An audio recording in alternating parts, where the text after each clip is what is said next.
Check out this photo by me.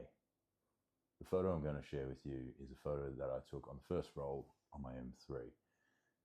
I believe it was in the first 5 frames that I ever took on my M3 as well. So I loaded, the cat's just going nuts.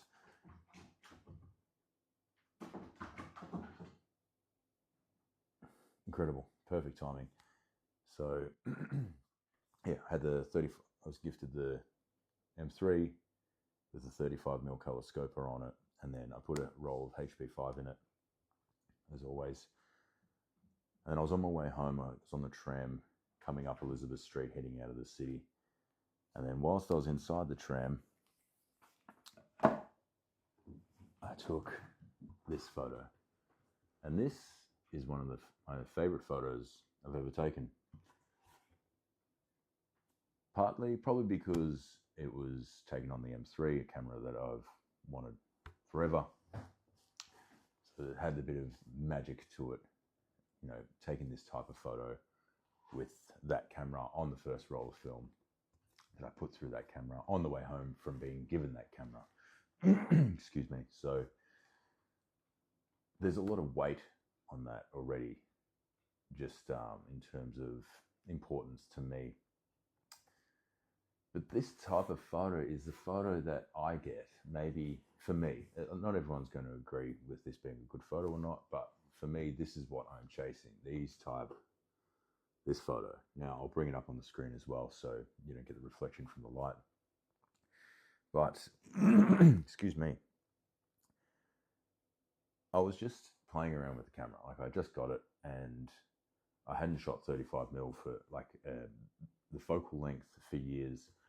And you know, I was shooting 28, and also the viewfinder on the M3, it is set up for a 50, and now I've just got a 50 for it, which I'll talk about in another video. And I now have the 35 generally glued to my M4, but for the sake of this video, I put it on this camera. And like I said, I was just trying to figure out how to use the camera and get familiar with 35mm as a focal length and how it worked within these viewfinder and these frame lines, because it is a bit tighter. It's a 0.91 magnification, and it's better suited for 50mm, but I wanted to make it work. So if you use the whole viewfinder, it's equivalent to like a bit under 40mm, in my opinion. Some people say it's 35. It doesn't matter. As long as you take the photo and you're happy with it, whatever.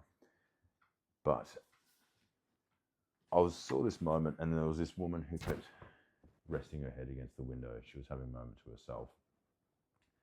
And I was just trying to frame up and just get something nice. I just wanted to see how partly wanted to see how the lens worked as well, just what it looked like. Obviously, that's the biggest factor out of everything, not the camera itself, because it's a film camera. The lens is the most important part, but as a bundle, the whole thing is important. And I was framing to get this woman in the frame, but I didn't want to get this person's head in. This was a woman sitting in front of her, and I didn't want to get her face in it. And I thought I was actually a bit higher than what I was and had a bit more of a tilt where I wasn't going to get her head in it at all. But for the final image, I'm actually happy with it. What I was trying to capture is this moment here with this woman. I wanted to capture inside the tram and get the light, meter correctly for the light. And there was really bright light coming through. Like, this was west facing, so there was a lot of sun coming through in the evening. But luckily, so I shot this, it was 5.6 aperture. And I think I had it at a 15th of a second, because I really wanted to make sure I got this area exposed correctly. And I didn't want to just have her in focus and the rest. Like, I just wanted to have a bit more focus within the frame, because I felt at the time as well, I felt like I was quite a bit further back than what this image shows. Again, because the magnifier and then where I was standing, I was guessing a little bit. But I was framing for this woman here, and she kept bouncing her head back and forth, and I was waiting for a moment when the tram would start to move, because we just pulled into a stop. and we were taking off. And as we took, just before we took off, she rested her head against the window. It's like, right, when we get some movement is when I'm going to take the photo.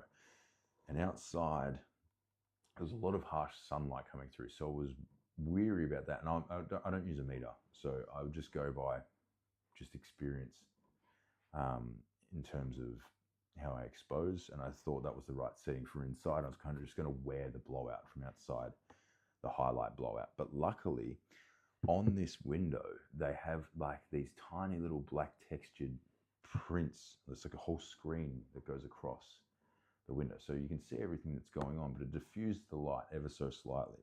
And if you quickly glance at it, it kind of just looks like it's film grained through there, but which is also nice. But when you take a closer look, you can realize there's more texture to there, and that's because there is a actual film that's put on the window to prevent harsh light. It gives it just a bit of, it dims it just a little bit. So that worked massively in my favor. And I wanted to capture a bit of movement. That's why I had such a slow shutter speed as well, because I wanted to capture the stillness inside and capture outside movement, because there was a lot of just noise outside. Obviously, I could see all the windows back there as well. And there was just shit going on everywhere. There was, heaps of traffic. Look, this was 4 p.m. in the afternoon. It was just traffic all the way down Elizabeth Street, and it was just visually ugly. And then there was just heaps of just random people that stop here that just wouldn't have fit within the frame with what I was trying to achieve here. So it's like, hopefully when it gets movement, I'll get a bit of blur through here, like just like motion blur due to the slower shutter, and that will take a bit of the distraction off the details of the chaos outside. But as you can see, there's still cars banked up all along here, and there's a huge roundabout just up the top here where all the cars were just piling up in traffic. So I wanted to diffuse that visually. So that's why I chose for the slower shutter speed. It worked out just brilliant. Now, when I was taking this photo, I saw this guy walking up to the tram like with the pace on him, because he was trying to catch this tram, but we had already taken off at this point. So I could see that he was salty and he was annoyed that he missed his tram, and he had his walking cane. He was an older boy. And I just love the energy from outside. There was a chaotic energy of just like that evening rush that everyone has in Melbourne.